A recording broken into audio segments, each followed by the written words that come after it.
Currency నోట్లతో మద్యం బాటిల్తో రాజకీయం నడుస్తున్న ఇలాంటి తరుణంలో దండం పెడితే చాలు ఓట్లు వేసే ఏకైక పార్టీ వామపక్షాలు. అలాంటి వామపక్షాలు ఉమ్మడిగా కాంగ్రెస్ పార్టీ మద్దతుతో విజయవాడ పశ్చిమ నియోజకవర్గం నుంచి సిపిఐ పార్టీ అభ్యర్థిగా జి కోటేశ్వరరావు గారు బరిలో ఉన్నారు.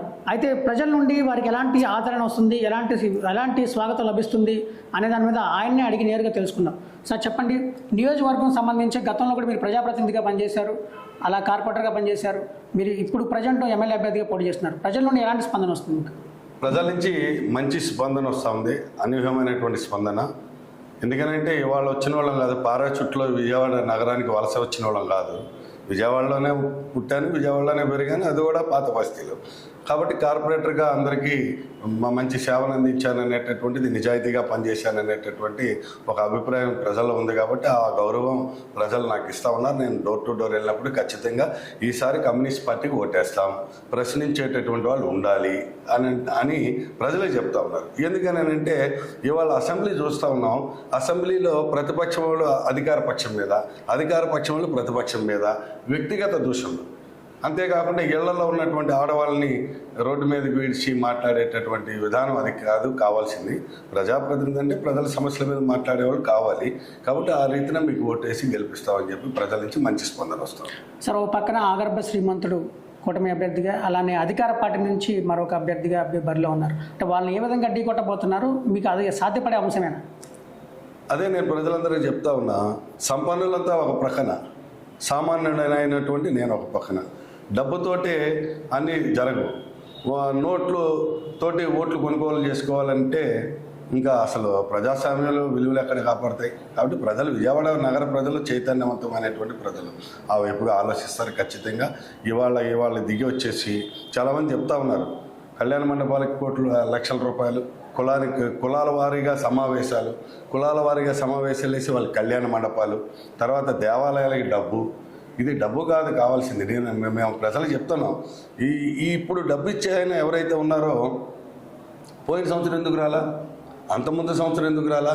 అసలు ప్రపంచం అంతా అతలాకుతలం అయిపోయి ప్రజలందరూ కూడా బతుకుతామో లేదో అని చెప్పి భయం గుప్పెట్లో భయపడుతున్నటువంటి కరోనా కాలంలో ఎక్కడున్నావు నువ్వు?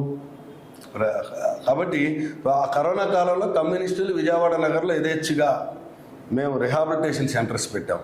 ఎవరికైతే కరోనా వచ్చిందో వాళ్ళందరికీ చికిత్స నిమిత్తం రిహాబిలిటేషన్ సెంటర్ పెట్టాం. చనిపోయినటువంటి వారిని శవాలు మోసాం, శవాలు తీసుకెళ్ళి ఖననం చేసాం. కాబట్టి ఆ సర్వీస్ చేసినటువంటిది ప్రజల్లో ఉన్నది. కాబట్టి ఈ కోట్ల రూపాయలు తీసుకొచ్చేటటువంటి వారి దగ్గర ఆర్థికంగా డబ్బులు ఊరికనే రావు అని చెప్పి మన అడ్వర్టైజ్మెంట్ చూస్తూ ఉంటాం. డబ్బులు ఊరికనే రావు, డబ్బులు ఎవరిని ఇచ్చేది తీసుకుంటారు. అని ఓటు వేయాల్సినటువంటిది ఎవరికి వేయాలో, పనిచేసేటటువంటి వారు ఎవరికి వేయాలో ప్రజలకి తెలుసు. వాళ్ళే చెప్తున్నారు, ప్రజలు ఓట్లు ఊరికే రావు, పని చేసే వాళ్ళకే వస్తుంది. ఎవరైతే పని చేస్తారో పని చేసే వారికి ఓట్లు వేస్తాం, ఖచ్చితంగా పని చేసేటటువంటి వారికి పట్టం కడతామని చెప్పి ప్రజలు చెప్తా ఉన్నారు. ఆ రీచా మంచి కాన్ఫిడెంట్, రోజుకి ఒక కాన్ఫిడెంట్ బిల్డప్ అవుతుంది. ఖచ్చితంగా ఇక్కడ పోటీ చేసేటటువంటి అభ్యర్థుల్లో నేను మెరుగైనటువంటి అభ్యర్థి అనేది ప్రజల్లో ఉన్నది.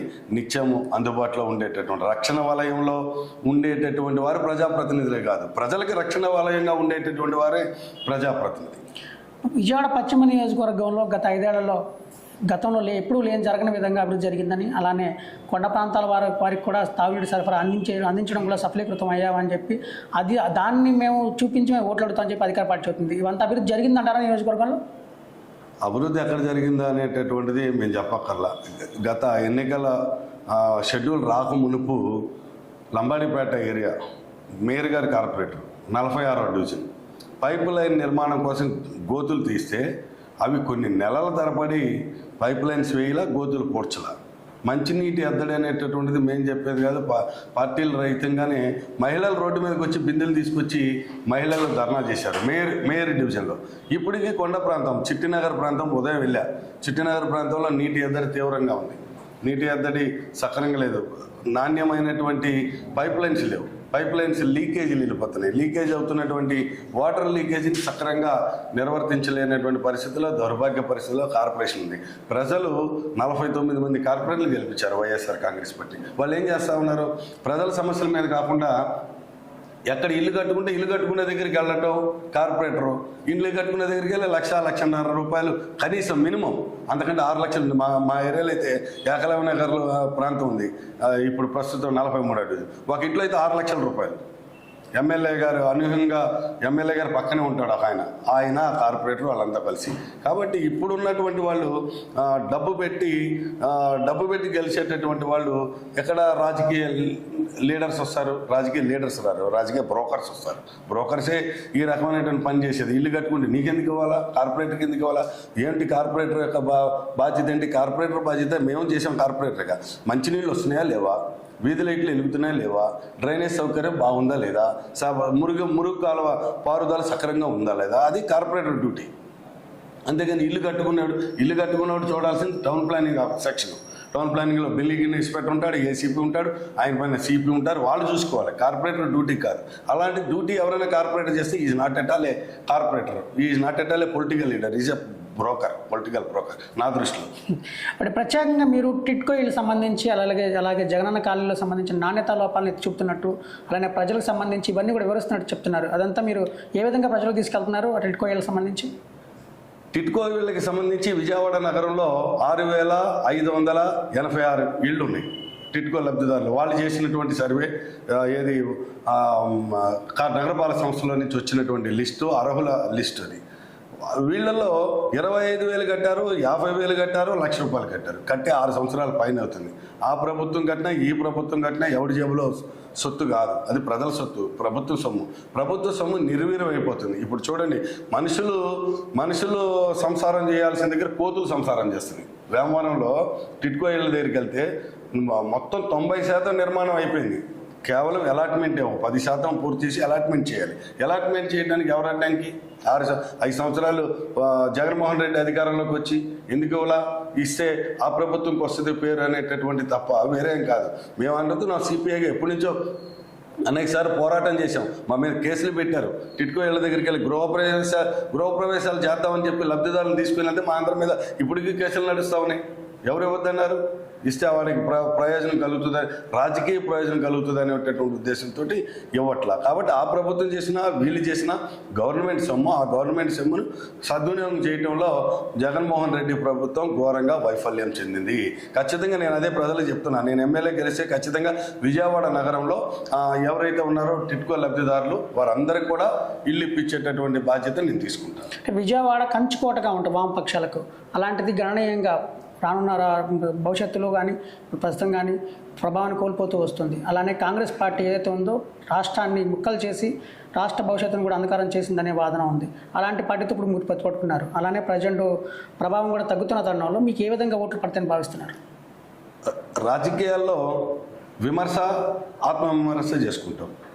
రాష్ట్రాన్ని విభజన చేసినటువంటి కాంగ్రెస్ ఇవాళ చెంపలేసుకొని మరల ఈ రాష్ట్రానికి ప్రత్యేక హోదా ఇస్తామని చెప్పి 10 సంవత్సరాలు. అందుకనే ఆ ప్రభుత్వం ఆ రోజు తీసుకున్నటువంటి రాజకీయ నిర్ణయం మేరకు ఇవాళ గడిచినటువంటి కాలంలో కాంగ్రెస్ పార్టీకి ప్రజలు ఏ రకమైన తీర్పు ఇచ్చారో చూసాం.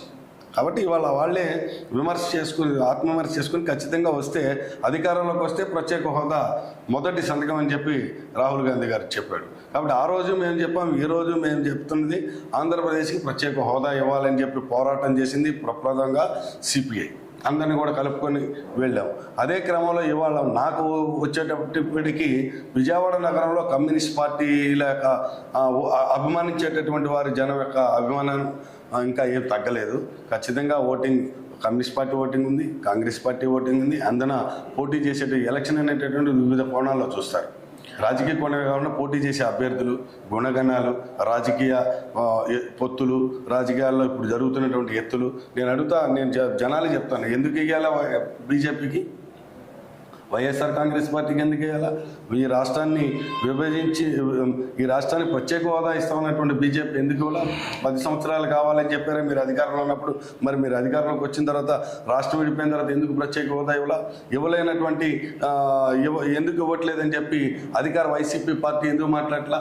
మాట్లాడితేనేమో ఆయనకి ఈడీ కేసులు బయట తీసి జైలు వేస్తారని భయం సీఎంకి. కాబట్టి మేము మాత్రమే స్పష్టంగా ఆంధ్రప్రదేశ్ ప్రత్యేక హోదా ఇవ్వాలని చెప్పి సిపిఐగా పోరాటం చేశాం. ఇవాళ కేవలం మీరు అన్నట్టుగా ఒక పార్టీ బలహీనపడితేనే బలహీనంతోటే అవదు. ఒక పార్టీ బలంగా ఉండి అందరూ ఓట్లు వేస్తేనే గెలవరు.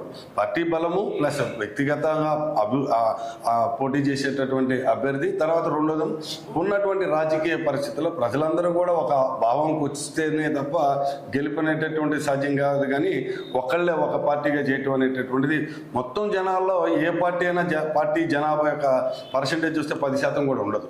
కాబట్టి ఈ రీత్యా ఖచ్చితంగా నా గెలుపు ఈజీగా గెలుస్తాను. ప్రజల్లో పాత బస్సులు ఇక్కడే పుట్టా, ఇక్కడే పెరిగా, ఇక్కడే చదువుకున్నాను కాబట్టి ప్రజలు తన ఇంట్లో వ్యక్తిలాగా నన్ను చూస్తూ ఉన్నారు. ఇప్పుడు ఫైనల్గా చెప్పండి, ఇప్పుడు సుజనా చౌదరి గారు ఎవరైతే ఉన్నారో బయట నుంచి వచ్చిన వ్యక్తి, ఆయన్ని గెలిపిస్తే ఢిల్లీలో చక్రం తిప్పుతామని, అలానే భవానీపురాన్ని బంగారుపురం చేస్తామని చెప్పి వాళ్ళ పార్టీ నేతలు తీసుకెళ్తున్నారు. అయితే దీనికి సంబంధించి మీరు అంటారు, ఆయనకు సంబంధించి ఒక్క కార్పొరేటర్ కూడా లేనటువంటి పార్టీ బీజేపీ ఇవాళ ఆంధ్ర రాష్ట్రంలో. ఇవాళ బంగారం భవానీపురం అనేటటువంటి మాయ మాటలు తప్ప ఇంకోటి కాదు. నేను అడుగుతా ఉన్నా, ఈ గెలిచిన తర్వాత ఇక్కడ ఉంటారో లేదో కూడా తెలియదు. గెలిస్తే ఉంటావా, గెలవకపోయినా ఉంటావా, అది స్పష్టంగా చెప్పు. నువ్వు ఎందుకని ఈ విజయవాడ నగరాల్లో నీ బాధ్యత ఏంటి? గతంలో నేను ఇందాక చెప్పినట్టు గత సంవత్సరం ఏమయ్యావు? గత సంవత్సరం విజయవాడ నగరంతో ఏంటి మీ సంబంధం? లేకపోతే ఈ ఆంధ్ర రాష్ట్రంతో ఏంటి మీరు చేసినటువంటిది? కాబట్టి ఇక్కడ ప్రజలు విశ్వసించేటటువంటి పరిస్థితి ఏమాత్రం ఉండదు. బీజేపీ ఇవాళ అనేక రాష్ట్రాల్లో చూశారు. మణిపూర్ రాష్ట్రం చూస్తే మణిపూర్లో మారణకాండకి ఎవరు బాధ్యత? బీజేపీ. డబుల్ ఇంజిన్ సర్కార్ ఉండాలి, డబుల్ ఇంజిన్ సర్కార్ ఇచ్చారు. మణిపూర్లో అదే బీజేపీ, ఆ కేంద్రంలో అదే బీజేపీ, ఇద్దరు ఉన్నారు. ఏం జరిగింది? అభివృద్ధి జరిగిందా? అరాచకత్వం జరిగింది. ఇప్పుడు కూడా ఏం జరుగుతుంది? ఇప్పుడు విజయవాడలో ఏం జరుగుతుంది? ఇంతకుముందు ఎప్పుడూ లేదు. ఏ కులానికి ఆ కులాన్ని మీటింగ్. కులాల మీటింగ్ ఏంటి? కులాల మీటింగ్ ఏర్పాటు చేసి నువ్వేం చేయదలుచుకున్నావు? కులాల కుమ్ములాట పెట్టాలనుకుంటున్నావా? ఈ మతాల మధ్య మారణ హోమం సృష్టించాలనుకున్నావా? బీజేపీ విధానం సరైనటువంటిది. సర్వమతాలు సర్వ కులాల సమ్మేళనం ఉండాలి. ప్రజలందరికీ కూడా ఎవరైతే అణగారిన ప్రజలు ఉంటారో, వెనకబడినటువంటి ఆర్థికంగా వెనకబడినటువంటి వాళ్ళు ఉంటారు, సామాజికంగా వెనకబడినటువంటి వాళ్ళు ఉంటారు, వాళ్ళందరినీ కలుపుకొని వెళ్ళేటటువంటి పద్ధతిలో మనది ఆ వైపుగా ఉండాలి తప్ప ఈ కులాలు పెట్టి కులాలతోటి డబ్బులు ఇచ్చి చేయాలని అనుకుంటే ఖచ్చితంగా ప్రజలు ఏం చేస్తారు? ఆ గల్లీలో వచ్చేటటువంటి సమస్యని చూసేటటువంటి నాయకుడిని ఎన్నుకునే దానికి సిద్ధంగా ఉన్నారు తప్ప ఢిల్లీలో ఉండే నాయకుడిని ఎన్నుకోరు. ఢిల్లీలో ఉండే నాయకుడు ఢిల్లీలోనే ఉంటాడు తప్ప గల్లీలోకి వచ్చి వాళ్ళ సమస్యలు పట్టించుకునేటటువంటి పరిస్థితి ఉండదు. సమస్యల మీద స్పందించేటటువంటి పరిస్థితి కూడా ఉండదు అనేటటువంటిది స్పష్టంగా ప్రజలు చెప్తున్నారు. ఖచ్చితంగా ఈ నియోజకవర్గంలో కమ్యూనిస్ట్ పార్టీ పూర్వ వైభవం తీసుకొస్తుంది. ఎందుకంటే ఆత్మవిశ్వాసం ఖచ్చితంగా 5 సార్లు సిపిఐ ఎమ్మెల్యేలు ఈ నియోజకవర్గంలో ప్రాతినిధ్యం వహించాం, 6 సార్లు కాంగ్రెస్ పార్టీ, 6 సార్లు. కాబట్టి ఈ గెలిచినటువంటి వాళ్ళు కూడా ఈ టైప్ ఆఫ్ ఎప్పుడు ఈ డబ్బు సంచులతోటి లేకపోతే చుట్టూ రక్షణ వలయంతో వచ్చినటువంటి వాళ్ళు కాదు మా నాయకులు. మాకున్నటువంటి తమ్మిన పోతరాజు గారు ఈజ్ ఏ గ్రేట్ లీడర్. ఆయన ప్రజల మనిషి, తలలో నాలుగులా పనిచేసినటువంటి. అలాగే కాంగ్రెస్ పార్టీ గెలిచినటువంటి సర్దార్ మరిపల్లి చిట్టి, వీళ్ళందరూ కూడా ఒక ఉద్దండులు, ఈ రాష్ట్రంలో చెప్పుకోదగినటువంటి గ్రేట్ లీడర్స్. అటువంటి వారు ప్రాతినిధ్యం ఇచ్చినటువంటి నియోజకవర్గంలో బ్యాంకులకి వేల కోట్ల రూపాయలు ప్రజల సొమ్ముని ఎగనామా చేసినటువంటి వాళ్ళని ఈ నియోజకవర్గంలో ప్రజలు ఎన్నుకుంటారని చెప్పి నేను అనుకోవట్లా. ఆ వైపుగా ఎన్నుకోరు ఖచ్చితంగా. కాబట్టి ప్రజల సొమ్ము 5,700 కోట్ల రూపాయలు బ్యాంకుకి ఎగనామా పెట్టి అందులో నుంచి కొంత తీసి కుడి చేత్తో తీసుకొని ఎడం చేత్తో అలా పప్పు బెల్లాలు పెట్టినట్టు పెట్టి ప్రజలకి నువ్వు రాజకీయ లబ్ధి పొందుతావు అని అనుకుంటే కలవదు తప్ప అది నిజ రూపంలో అవ్వదు. ప్రజలు అన్నీ కూడా గమనిస్తూ ఉన్నారు, గుర్తుపెట్టుకుంటారు. ఖచ్చితంగా ఓటు ఎవరికి వేయాలో వాళ్ళకి వేస్తారు.